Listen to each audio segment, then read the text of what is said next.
When defining a dangerous criminal, it's not always about the number of lives taken or the property stolen. Sometimes, the true danger lies in the method, a calculated, chilling manipulation that defies belief. There are criminals whose cunning and intelligence enable them to commit crimes so calculated and manipulative that they seem almost unbelievable. Among them stands Futoshi Matsunaga, a devilish murderer with a talent for manipulation. He was infamous for his ability to manipulate his victims, planting disturbing thoughts in their minds and compelling them to obey his commands without resistance. His special ability helped him create one of the most mysterious cases in the history of the Land of the Rising Sun, a case that to this day people still have to constantly leave clues. Yanagawa, Japan, a city known for its peaceful canals and picturesque beauty. But on April 28, 1961, this serene town gave birth to a man whose name would forever stain its history, Futoshi Matsunaga. Behind the innocent charm of his childhood lurked the beginnings of a criminal mind, one that would mastermind some of Japan's most horrifying crimes. Futoshi Matsunaga was a star student, excelling in academics and earning admiration from classmates and teachers alike. But his charm masked the darker side, a side that emerged in his teenage years when an inappropriate relationship with a classmate led to his expulsion and planted the first seeds of his rebellion against societal norms. By 19, Matsunaga was married with a son, but his family life was anything but stable. Beneath the surface, he was a habitual liar and womanizer. In 1982, his life took another dark turn when he met Junko Ogata, a young woman who would later become his partner in crime and his victim. Ogata was immediately captivated by Matsunaga's charming personality, but her family saw through his facade. When her mother, Shizumi, tried to intervene, Matsunaga did not hesitate to rape her and created a permanent rift between Ogata and her family. Isolated and manipulated, Ogata moved in with Matsunaga in 1985, leaving her old life behind. Ogata's devotion came at a high cost.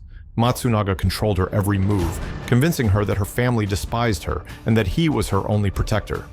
Little did she know, she was stepping into a life of unimaginable cruelty. In 1985, Matsunaga launched a real estate company, outwardly presenting himself as a successful entrepreneur. Behind the scenes, he was running a massive fraud scheme. With Ogata's assistance, he swindled clients out of millions.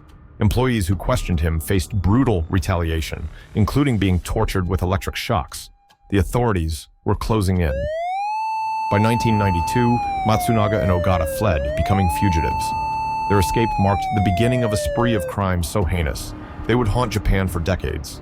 In 1993, Matsunaga preyed on a divorced woman with 3 children. Pretending to be a loving partner, he drained her finances and ultimately ended her life. Tragically, one of her children also died under mysterious circumstances.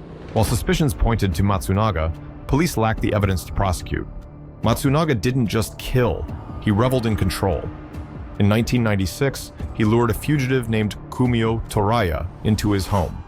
Using fear and sadistic methods, he tortured Toraya and brainwashed his young daughter into believing she was responsible for her father's death.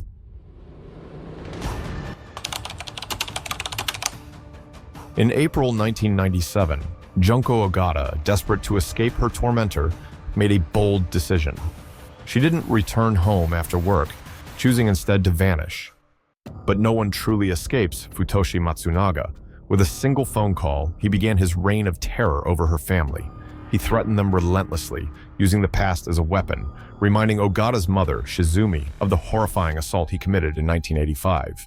He even pretended to commit suicide, luring Ogata back into his grasp with a twisted combination of guilt and manipulation.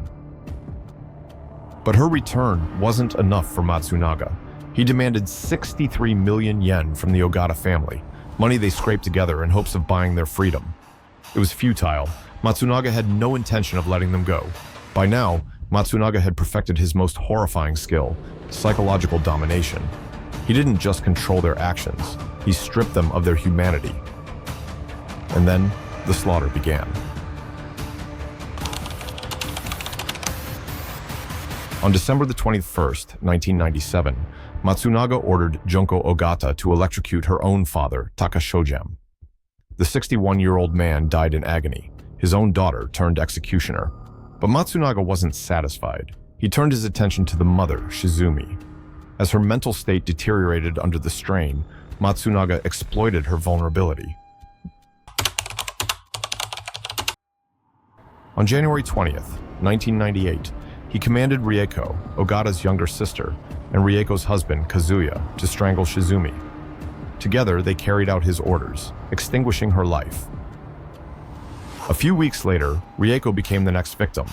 Matsunaga ordered her husband, Kazuya, to strangle her, and as if that wasn't cruel enough, he forced their 10-year-old daughter, Aya, to assist her father in murdering her own mother. Following Rieko's death, Matsunaga turned his cruelty inward. He locked Kazuya in a bathroom, subjecting him to days of mental torment and starvation. On April 13, 1998, Kazuya succumbed to the horrors, alone and defeated. Even children were not spared Matsunaga's wrath. On May 17, 1998, Matsunaga forced Ogata and her niece, Aya, to murder Aya's 5-year-old brother, Yuki. A child barely old enough to understand the world was taken by the very people who should have protected him. By the time Matsunaga's spree ended, the Ogata family was gone, 7 lives consumed by his unrelenting cruelty. Their ordeal raises haunting questions. Why didn't they resist? Why didn't they run? Experts believe Matsunaga's use of physical torture and psychological manipulation left his victims too broken to fight back. In June 2002, one of Matsunaga's victims, a daughter of an earlier target, escaped and alerted authorities. The police quickly apprehended Matsunaga and Ogata, ending their reign of terror. In 2005, Matsunaga was sentenced to death. Ogata, initially given the same sentence, later had hers reduced to life imprisonment after the court recognized she was a victim of his manipulation. Matsunaga, ever the manipulator, denied responsibility until overwhelming evidence forced his hand. Futoshi Matsunaga's crimes left an indelible scar on Japan. His victims weren't just murdered, they were erased, their remains lost forever. His case serves as a grim reminder of how manipulation and unchecked evil can destroy lives. But even in the darkest stories, there is a lesson: vigilance and awareness. Evil often hides in plain sight, wearing the mask of charm and success. Stay vigilant and protect yourself and those around you. Thank you for watching this video until the end. What are your thoughts on this shocking case? Share your opinions in the comments below. I'd love to hear from you. Don't forget to like, subscribe, and hit the notification bell so you never miss another chilling story. Take care, and I'll see you in the next video.